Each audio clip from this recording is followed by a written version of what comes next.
भगवान जो भी करता है अच्छा ही करता है, जानिए कैसे। मृत्यु के देवता यमराज ने अपने एक दूत को पृथ्वी पर भेजा। एक स्त्री मर गई थी, उसकी आत्मा को लाना था। देवदूत आया, लेकिन चिंता में पड़ गया, क्योंकि 3 छोटी छोटी लड़कियां जुड़वा एक अभी भी उस मृत स्त्री के स्तन से लगी है। एक चीख रही है, पुकार रही है, एक रोते रोते सो गई है, उसके आंसू उसकी आंखों के पास सूख गए हैं। 3 छोटी जुड़वा बच्चियां और स्त्री मर गई है, और कोई देखने वाला नहीं है। पति पहले मर चुका है, परिवार में और कोई भी नहीं है। इन 3 छोटी बच्चियों का क्या होगा? उस देवदूत को ये ख्याल आ गया, तो वो खाली हाथ वापस लौट गया। उसने जाकर अपने प्रधान को कहा कि मैं न ला सका, मुझे क्षमा करें, लेकिन आपको स्थिति का पता ही नहीं है। 3 जुड़वा बच्चियां हैं, छोटी छोटी, दूध पीती। एक अभी भी मृत स्तन से लगी है, एक रोते रोते सो गई है, दूसरी अभी चीख पुकार रही है। हृदय मेरा ला न सका। क्या यह नहीं हो सकता कि इस स्त्री को कुछ दिन और जीवन के दे दिए जाएं? कम से कम लड़कियां थोड़ी बड़ी हो जाएं, और कोई देखने वाला नहीं है। मृत्यु के देवता ने कहा, तो तू फिर समझदार हो गया, उससे ज्यादा, जिसकी मर्जी से मौत होती है, जिसकी मर्जी से जीवन होता है। तो तूने पहला पाप कर दिया, और इसकी तुझे सजा मिलेगी। और सजा ये है कि तुझे पृथ्वी पर चले जाना पड़ेगा, और जब तक तू 3 बार न हंस लेगा अपनी मूर्खता पर, तब तक वापस न आ सकेगा। इसे थोड़ा समझना। 3 बार न हंस लेगा अपनी मूर्खता पर, क्योंकि दूसरे की मूर्खता पर तो अहंकार हंसता है। जब तुम अपनी मूर्खता पर हंसते हो तब अहंकार टूटता है। देवदूत को लगा नहीं, वो राजी हो गया दंड भोगने को, लेकिन फिर भी उसे लगा कि सही तो मैं ही हूँ, और हंसने का मौका कैसे आएगा। उसे जमीन पर फेंक दिया गया। एक मोची सर्दियों के दिन करीब आ रहे थे और बच्चों के लिए कोट और कंबल खरीदने शहर गया था, कुछ रुपए इकट्ठे करके। जब वो शहर जा रहा था तो उसने राह के किनारे एक नंगे आदमी को पड़े हुए ठिठुरते हुए देखा। यह नंगा आदमी वही देवदूत था जो पृथ्वी पर फेंक दिया गया था। उस व्यक्ति को उस देवदूत पर दया आ गई, और बजाय अपने बच्चों के लिए कपड़े खरीदने के, उसने इस आदमी के लिए कंबल और कपड़े खरीद लिए।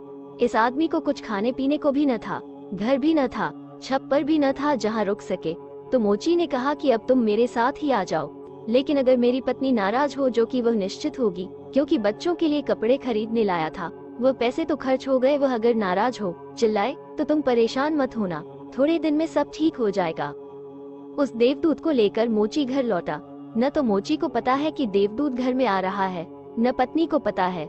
जैसे ही देवदूत को लेकर मोची घर में पहुंचा, पत्नी एकदम पागल हो गई, बहुत नाराज हुई, बहुत चीखी चिल्लाई, और देवदूत पहली दफा हंसा। मोची ने उससे कहा, हंसते हो, बात क्या है? उसने कहा, मैं जब 3 बार हंस लूंगा तब बता दूंगा। देवदूत हंसा पहली बार, क्योंकि उसने देखा कि इस पत्नी को पता ही नहीं है कि मोची देवदूत को घर में ले आया है, जिसके आते ही घर में हजारों खुशियां आ जाएंगी। लेकिन आदमी देख ही कितनी दूर तक सकता है।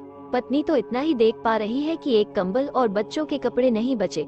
जो खो गया है वो देख पा रही है, जो मिला है उसका उसे अंदाज ही नहीं है। मुफ्त घर में देवदूत आ गया है, जिसके आते ही हजारों खुशियों के द्वार खुल जाएंगे। तो देवदूत हंसा। उसे लगा अपनी मूर्खता, क्योंकि यह पत्नी भी नहीं देख पा रही है कि क्या घट रहा है। जल्दी ही, क्योंकि वो देवदूत था, 7 दिन में ही उसने मोची का सब काम सीख लिया, और उसके जूते इतने प्रसिद्ध हो गए कि मोची महीनों के भीतर धनी होने लगा। आधा साल होते होते तो उसकी ख्याति सारे लोक में पहुंच गई कि उस जैसा जूते बनाने वाला कोई भी नहीं, क्योंकि वो जूते देवदूत बनाता था। सम्राटों के जूते वहाँ बनने लगे, धन अपरंपार बरसने लगा।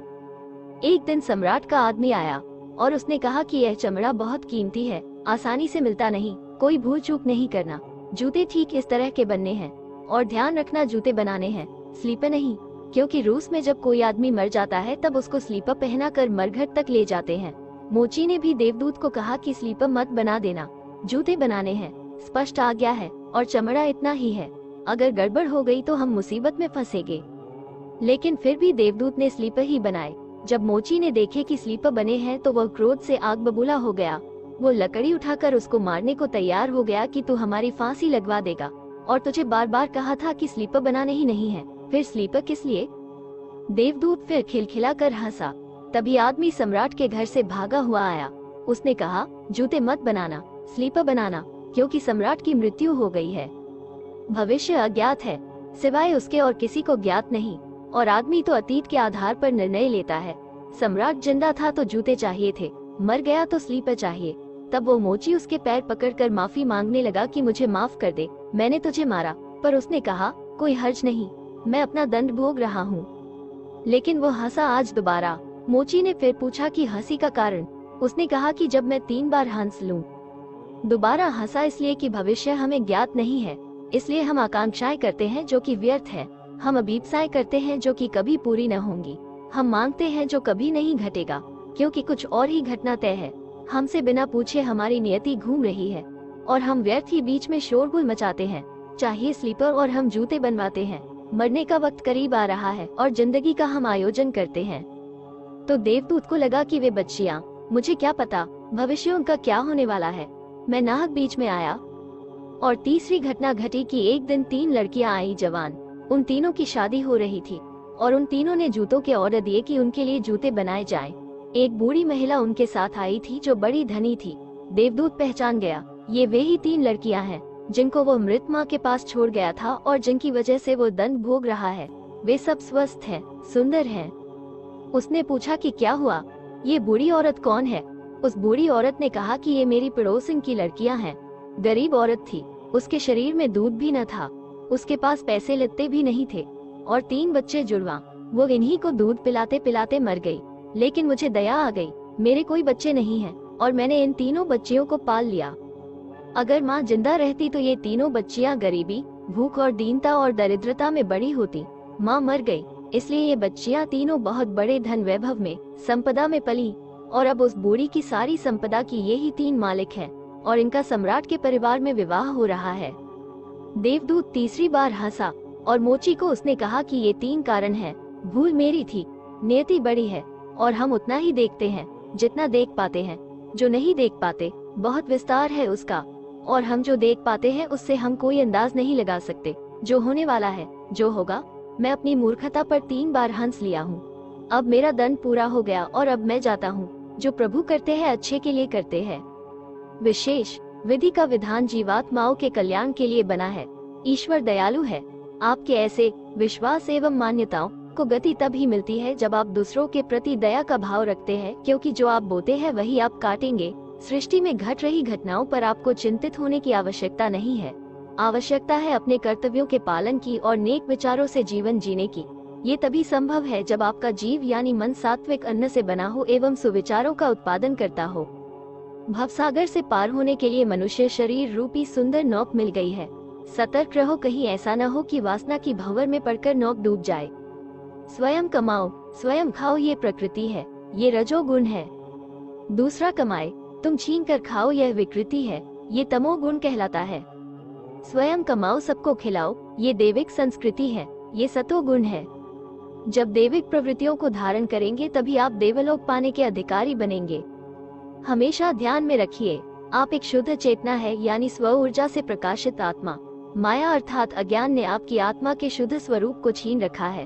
अतः अज्ञान से पीछा छुड़ाइए और शुद्ध चेतना को प्राप्त कर परमानंद का सुख भोगिए। जिस प्रकार एक छोटे से बीज में विशाल वट वृक्ष समाया होता है, उसी प्रकार आप में अनंत क्षमताएं समाई हुई हैं। आवश्यकता है उस ज्ञान की, अपना बौद्धिक एवं शैक्षणिक स्तर को उन्नत करने की, जिसे प्राप्त कर आप महानता प्राप्त कर सके। प्रकृति का संरक्षण एवं संवर्धन ईश्वर की श्रेष्ठ आराधना है। एक पेड़ लगाना 100 गायों का दान देने के समान है। पीपल का पेड़ लगाने से व्यक्ति को सैकड़ों यज्ञ करने के बराबर पुण्य प्राप्त होता है। छांदोग्य उपनिषद में उद्दालक ऋषि अपने पुत्र श्वेत केतु से आत्मा का वर्णन करते हुए कहते हैं कि वृक्ष जीवात्मा से ओतप्रोत होते हैं और मनुष्यों की भांति सुख दुख की अनुभूति करते हैं। हिंदू दर्शन में एक वृक्ष की मनुष्य के 10 पुत्रों से तुलना की गई है। दशकूप समावापी, दशवापी समोहरित, दशहरित सम, पुत्रो दशपत्र समद्रु। आशा करते हैं कि आपको ये प्रस्तुति अच्छी लगी होगी। आप सभी का कोटि कोटि धन्यवाद। सभी से अनुरोध है कि वीडियो को शेयर करें और पेज को फॉलो करें। धन्यवाद। जय माता दी।